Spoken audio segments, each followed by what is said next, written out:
This is the Emergency Medical Minute, sponsored by Health One.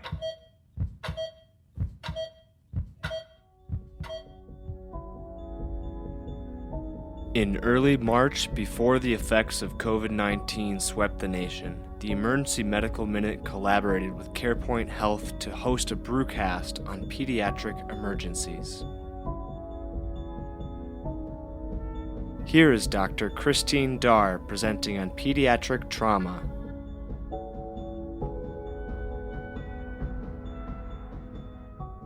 Okay, so I used a new template for our slides from Rocky Mountain. So these things they're kind of off-center. But anyway, so I'm going to talk about peds trauma in about 10 minutes. It's really going to be probably 20. So I have my objectives, and we don't need to read those. One of the things to know about for kids that come in with major trauma, that typically they're going to be multi-system injury more often than not. And the reason for that is that they have a smaller body mass, and it results in a greater amount of force coming per unit of body area. So typically, the rule is to exclude trauma in multiple areas rather than focusing on one area. The other thing about children, especially in infants, it improves. You can think about treating kids for trauma from 0 to 2. They have large heads, really small bodies. 2 to 8, a little bit different. So kids under age 2, often to align the spine and put them into the sniffing position for airway, you put a little towel underneath their shoulder about 1 or 2 inches high.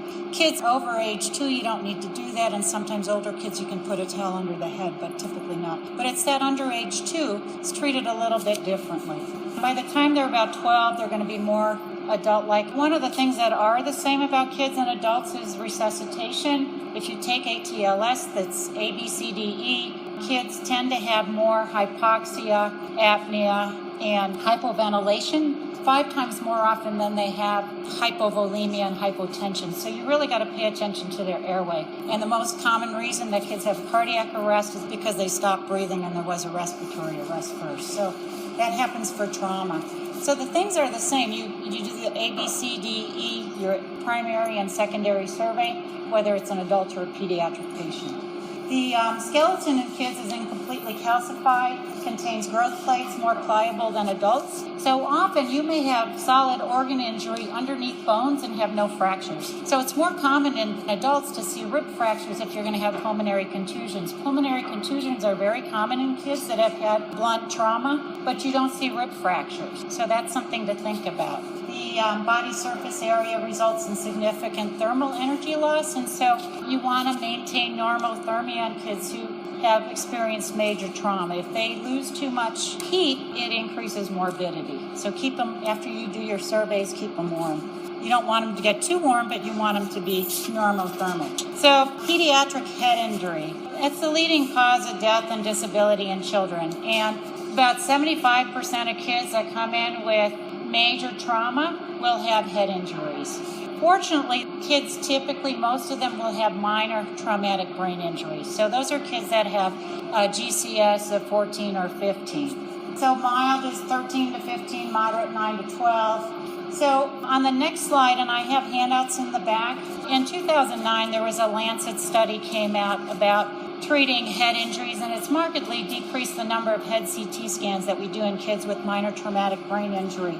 It was done by PCARN, and what you know is there are a lot more adult ER patients than there are pediatric patients. And in order to get a significant number of patients with a certain condition in pediatrics, you need to involve multiple children's hospitals. And so PCARN is the Pediatric Emergency Care Research Network. So this was one of the first studies that came out, and I think it divides kids into under age 2 and over age 2. It gives you criteria for when you don't need a CT scan, when you absolutely need a CT scan, and when you can observe them. And so there are a lot of times where you have a kid who looks like they're not feeling too well, but you can observe them in the ER for several hours, give them Zofran, some pain meds, some IV fluids, let them sleep, and then they wake up, they're much better, and you can avoid that radiation for them. kids with severe GCS under 8, those kids with a GCS of 9 to 12 need a CT scan and usually a neurosurgery consult. Kids under age 8, you're going to end up, they typically are not maintaining their airway, are going to need intubation. And the big thing with kids, again, is the meticulous attention to airway and breathing. You want to maintain normothermia, C-spine immobilization, and maintain their systolic blood pressure above the 5th percentile. For kids over a year of age, it's on the resuscitation cards, but the 5th percentile for blood pressure is 70 plus 2 times the age in years. The 50th percentile is 90 plus 2 times the age in years. So you want to maintain it, above so that they're not hypotensive. And that's one way to figure it out. And it's on our resuscitation cards. If they have impending herniation, you're going to see the same thing you see with adults, is hypertension with bradycardia, anisocoria, which unequal pupils, severe headache, coma, abnormal breathing pattern, decorticate, or decerebrate posturing. For all those things, you're going to want to ventilate and probably keep the CO2 at 30 to 35 rather than 35 to 40. Use mannitol. You can use 3% hypertonic saline. They often do that more in the ICU than we do in the ER. It works a little slower than the mannitol. So that's for kids. The other thing I was going to mention, I think people stress really about what are the right sizes of equipment for different ages and the medication dosing. The Braslo tape, you can use that. I would suggest everybody go the next time you're on shift, if you've never used a Braslo, is take it out of the core cart, look at it, and make sure you know which end is the right end to put by the head. There's a little triangle, this end up. One of the more common things is we see people put it in upside down and you get the wrong weight. The other thing, there are some apps. I use the PediStat app, is really nice for giving the appropriate equipment and dosing for certain conditions. You can use a resuscitation cart. All of our Health One computers have the eArtemis program on there. And every pediatric code cart in our system has a resuscitation book on top of the code cart. And you can't pry that out of the pharmacist's hands when we're having a resuscitation because it's got all the dosing by milliliters, by weight, and the appropriate equipment size. So those are chained to the code cards. They should not disappear from there, but they are a resource for you. This is the minor traumatic brain injury evaluation, and I have handouts. I'm not going to read over it because I've got 10 minutes, maybe if I can do it. But just understand why you're doing a CT scan. And what we try to encourage you in pediatric patients is not to pan scan everybody. That also goes for pediatric cervical spine injury. So pediatric cervical spine injury is rare in children. Only about 1 to 2% of kids have spine injury with severe blunt trauma. Because of the size of the head, it differentiates where the injuries actually are going to occur. So in younger kids, it typically occurs above at C3 or higher. And older kids, ages greater than 8, usually 5 to 6, more like in adult patients, lower cervical spine injuries. On the right, it's in up to date, and that follows the nexus criteria that used for adult patients for clearing a spine clinically. You can use that comfortably for patients over age 9. When they did that study, only about 1% were kids under age 9, so it really hasn't been validated for pediatric patients under age 9. There is a new PCARN study. When I was looking at this today, I should have put it on the slide, but the PCARN study for pediatric patients is good for ages 2 to 8. The risk factors, when all are absent, it's 98% sensitive for no C-spine injury. And so that's if they don't have altered mental status, focal neuro findings, substantial torso injury, neck pain, torticollis, conditions predisposing to cervical injury, diving, high-risk motor vehicle crash. If they have none of those, then they have very low chance of having a cervical injury. Conditions predisposing to cervical injury, you got to think about your kids with Downs. They have very unstable necks, and they are at higher risk for cervical spine injury. There are other couple syndromes. Klippel-Feil, they have vertebral abnormalities. McCoy, they have kind of hyperextension. Children are also at risk for SCIWORA, which is spinal cord injury without radiologic abnormalities. And the reason is that their spinal ligaments are really elastic. The bones in the cervical spine can move 5 centimeters without a fracture. The spinal cord cannot. So you may have no fracture, but you have spinal cord injury.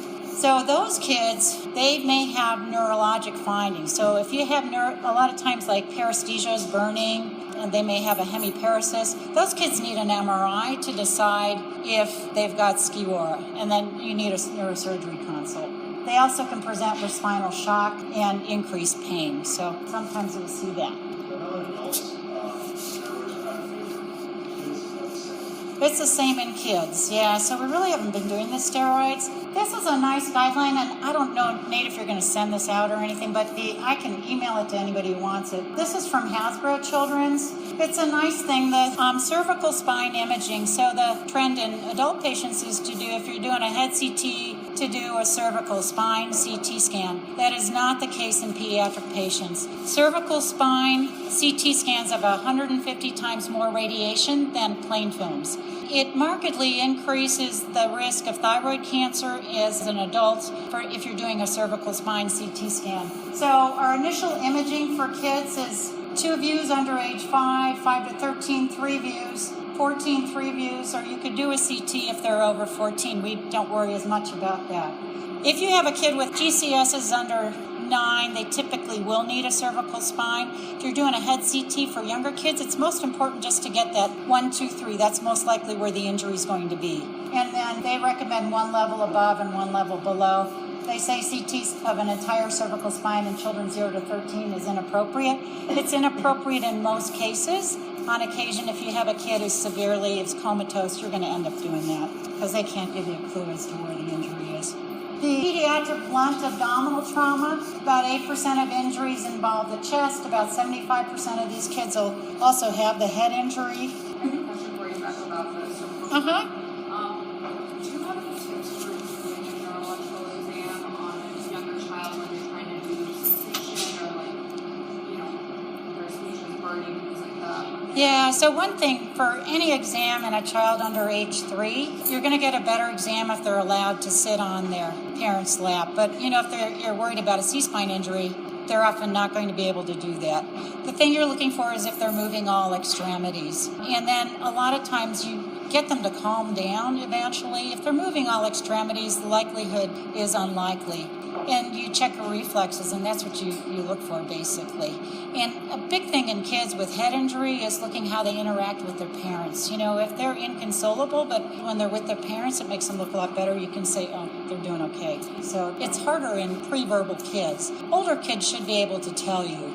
There is a trick for hand injuries, and it's on one of my later slides. If you have a laceration on the hand and they can't tell you about sensation, if you put their hand in water, warm water, the fingers should prune after a while, and if they don't prune, that nerve has been injured. You just have to wait a while, though, because they have to be in that water for a while before their fingers prune. But that's a good way to tell if they have a median, ulnar, or radial nerve injury. All right, so blunt injury accounts for about 90% of all major pediatric trauma. So PCARN also did another study, not yet validated, in 2013. They had 12,044 children, median age of 11.1. If kids had abdominal wall bruising, they were 232 times more likely to have intra-abdominal injury. So bruising in kids, if you get a shoulder bruise or a lap belt bruise, you've got to worry much more about abdominal trauma in those kids. Things that they look for if they have a GCS equal to or over 14, no evidence of abdominal wall trauma, no abdominal tenderness, no pain, no vomiting, no thoracic wall trauma, no decreased breast sounds, and then they had only a 0.1% chance of having intra-abdominal injury.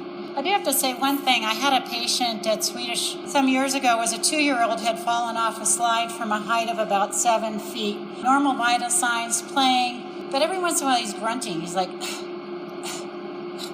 So grunting in pediatric patients is either a sign of pneumonia or abdominal pain. We did a CT scan and he had a splenic laceration. So that's a kind of a small, subtle finding. So you just got to watch them. A lot of times kids, the exam is from a distance, and you get a better exam if they're comfortable and if you're not exactly touching them. It can tell you a lot more about what's going on. So typically, if fast scan's available, you can do that. But most of these kids, if you're worried about it, you're going to get an abdomen pelvis CT scan. If they have any bleeds, the dosing for fluids in kids, and we usually isotonic fluids, is 20 mils per kilo. If they're hypotensive, You give 3 boluses. If that doesn't work, you want to make sure you've got blood coming, and that's 10 mils per kilo. And those kids, if they're not, those kids are going to end up going to the OR. Pediatric orthopedic injuries. So there's a couple things. I can't stress enough that to manage pain in pediatric patients, it's often undertreated. We have a nice tool is intranasal fentanyl. It works. If you can't get an IV, then you don't have to get an IV in, you get a better exam. Just go ahead and use that. We have the atomizer in all our ERs. And I'm a big fan of ibuprofen if it's just a regular, little fracture. I don't often give narcotics other than the fentanyl when it's a kid who's really in distress. Kids have growth plates, so they have Salter-Harris fractures, which you don't see in adult patients. And so the Salter 1 is the one you often can't see on x-ray. And if you have a kid often it's a kid who fell in their hand and they've got some wrist pain over where the growth plate would be, go ahead and splint them and just have them follow up with ortho for follow-up with their pediatrician. And then A is above the epiphysis, which is type 2. Type 3 is below the epiphysis. Type 4 is through everything. And the crush injuries are actually highest risk for growth abnormalities.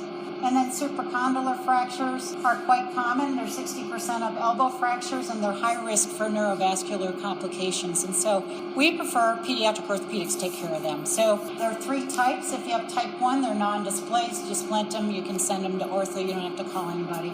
The type 2, you call ortho, see what they want to do. Type 3, they're going to the OR that day, typically. 5% are associated with forearm fractures. If you got a radius fracture with a supracondylar, they're at high risk for compartment syndrome. And that's usually that you get some neurologic deficits or increased pain out of proportion to what the injury is. Radial head subluxation, nursemaid's elbow. So the most important thing is if there's elbow swelling, it's not a nursemaid's elbow.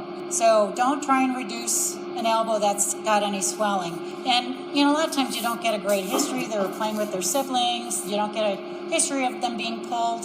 But they typically come in, no elbow swelling, holding their arm about 120 degrees, trying won't let you move it. I will often ask the parents if it's okay if I just try it. And often it's better. If you can't get it, what you do is you supinate and flex. If that doesn't work, you can pronate, flex. Sometimes you can't get it, and then I send them for x-ray after that. If the radiology tech is good and they do a true lateral of the elbow, it'll reduce an x-ray. And if that still doesn't work, you can splint them, and by the time they go see their pediatrician or orthopedist in 3 days, it's better. So those are the big things. Orthopedic consult, I think. The other thing for lower extremity injuries, just have them bear weight. From 6 months on, you try and put them down, and they will lift that leg if it's hurting. So that tells you that they've got a fracture going on in the lower extremity. So that's, have them stand. I had a kid was cleared by the trauma surgeon to go home. So I did my exam. I asked him to stand. He couldn't stand. He had a tibia fracture. So I was like, how'd you pick that up? I said, I just asked him to stand up. It's like, one word, yeah. And then on the bottom here, I don't know how you can see it, there's, that's a buccal handle fracture, and that's seen with abuse. And that's usually a pulling, twisting kind of injury. It's one of the fractures, and also spiral fractures, multiple fractures. You think about child maltreatment. So homicide, unfortunately, is the most common cause of injury death in the first year of life. So for kids with abuse suspicions, I have some pictures that the young girl has a slap mark on her face, loop marks on the back are from either a belt or electric cord. You have a burn center, it's Swedish. Typical burn for injury, someone will hold a child in hot water on a bathtub. The bathtub's cold, so that part doesn't get burned, and you have like a safe donut area, and the rest of the leg and that around is burned. Or these glove and stocking injuries are typical of abuse. You suspect abuse when they haven't come in, the history doesn't match the physical. What happened doesn't measure their developmental age. Like a 2-month-old rolled off the diaper chain, they don't roll at 2 months, so they didn't roll off the table. You get a lot of injuries to the genital area because a lot of it's based around toilet training. And fractures of lung bones in children under 3 is common.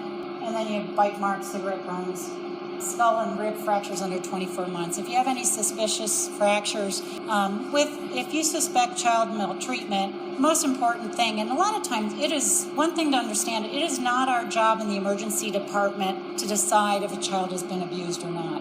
We are required by law to report that to Child Protective Services if we have a suspicion, but that's, not so. For me, it's the best thing to do is let the parents know your child has this injury, and it's something that we see sometimes when a child has had physical abuse. So I'm obligated by law to call Child Protective Services. And so you just have to deliver that message in a non-judgmental way and let them know that you're doing that. And it's most important that you make sure that child is safe to go wherever they're going. And it can be home with another relative. If CPS can't find anybody, they'll put them in foster care for a short time. So that's important. Skeletal surveys should be done if you're suspicious of child maltreatment under 24 months of age, and also with kids who are developmentally delayed and can't tell you the story what happened. I almost had that on the end. I didn't want to end with that slide, so lacerations, nail bed injuries. So a couple things is, letting the younger children especially, letting them sit on the lap. Kids are often anxious if they think they need stitches. One thing I do if you have a posterior scalp laceration, I usually have the kids hug the parents, and you do like a bear hug, and it's easy kind of then to access that scalp, and it's comfortable, and they're, not crying. We use LET for anesthesia. It works best on the face and the scalp, but I tell you, I use it on extremities, and sometimes it works on extremities, and sometimes it doesn't, but then it makes it easier to inject it. Distraction. Some parents are really good at it, and others, they're watching you do your procedure. So you have to tell them, this is what you could do for your child to make them feel more comfortable. So it's to kind of direct them a little bit about what to do. You can use intranasal Versed or oral Versed for sedation. If it's a complex laceration or like a lip, a lot of times you may need to sedate them with ketamine. Nail bed repairs, I wanted to mention, because there's some new studies. There was a study in 2013 in Peds Emergency Care that you can use glue instead of sutures to suture nail bed.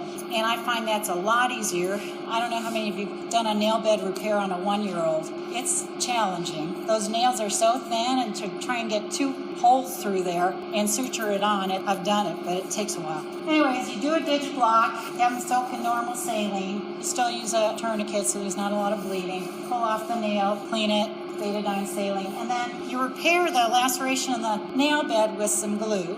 And then you have to trim your nail so it fits. Make sure you don't glue the eponychium closed, because you're going to have to put your nail in there, under there for a splint. And then you can glue it on the nail folds on the side to keep it in. Put Xeroform and wrap it up. It's a lot less traumatic and faster than suturing those.